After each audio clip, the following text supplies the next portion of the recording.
Bonjour à tous, alors nous sommes à Buenos Aires, à la station de Retiro et nous allons prendre un bus pendant 20 heures à destination de Santiago au Chili. A tout à l'heure.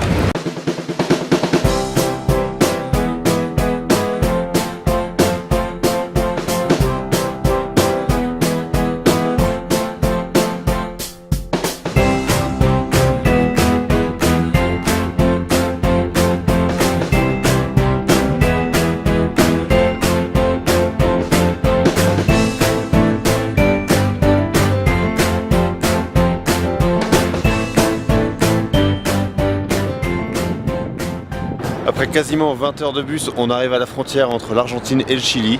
Donc on s'occupe des formalités pour pouvoir rentrer et les sacs vont être sortis du bus pour être vérifiés. Et ensuite on repart et on arrive à Santiago d'ici 2 bonnes heures environ.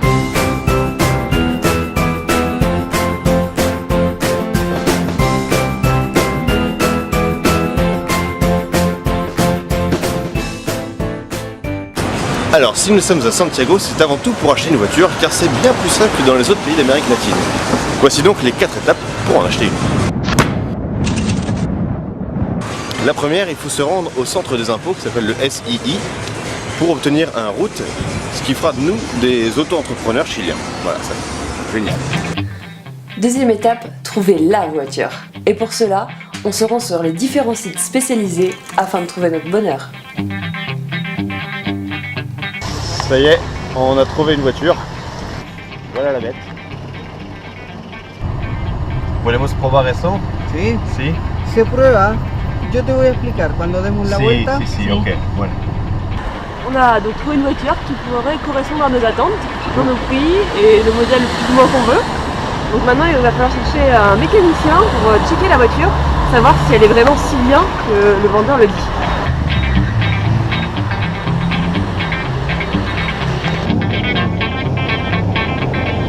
Le digo al tiro, tiene una pérdida de aceite por el motor y por la caja de cambio. Si gusta vamos a ver.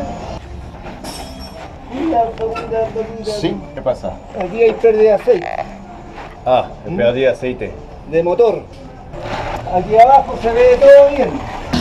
Donc, après avoir trouvé le véhicule et vérifié surtout le véhicule auprès d'un autre mécanicien, eh bien, on arrive à la troisième étape, le payer, et c'est toute une aventure. Alors, vous l'aurez compris, envoyer de l'argent au Chili, c'est une vraie galère. On a repéré 3 façons de faire.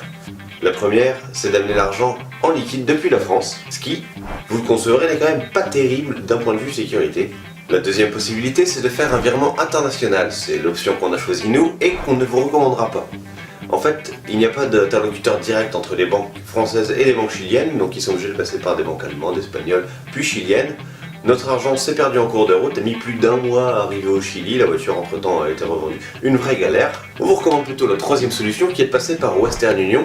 Alors là, vous pouvez vous envoyer vous-même de l'argent depuis votre compte et aller le retirer dans un des nombreux guichets qui existent partout.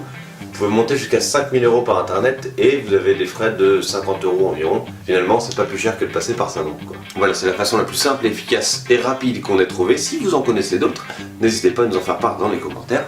Maintenant, on a tous les papiers, c'est parti. Donc une fois qu'on a réussi à trouver une voiture et à récupérer de l'argent, on se rend pour régler les papiers chez le notaire.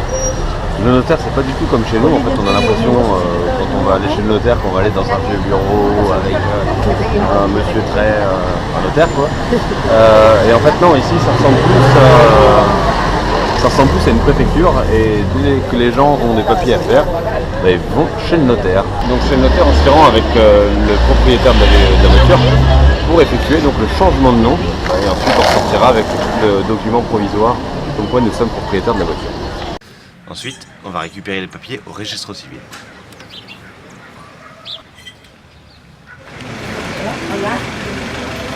Donc là nous sommes en train de nous faire faire un saut pour la voiture, c'est une assurance obligatoire qui va durer toute l'année.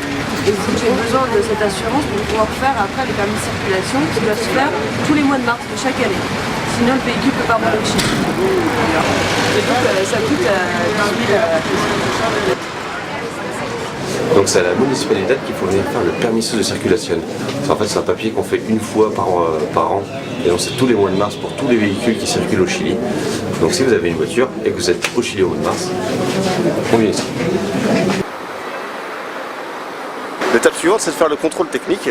Donc au Chili ça se fait une fois par an à mois anniversaire. En l'occurrence là c'est le mois de mai, donc comme on est en mai on va le faire, en plus ça se trouve on est au Chili.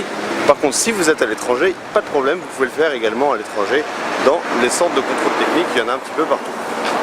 Après ces 4 étapes, nous voici désormais propriétaires d'un véhicule au Chili. Voilà, ben, nous on est parti jusqu'à Ushuaia. Allez, salut.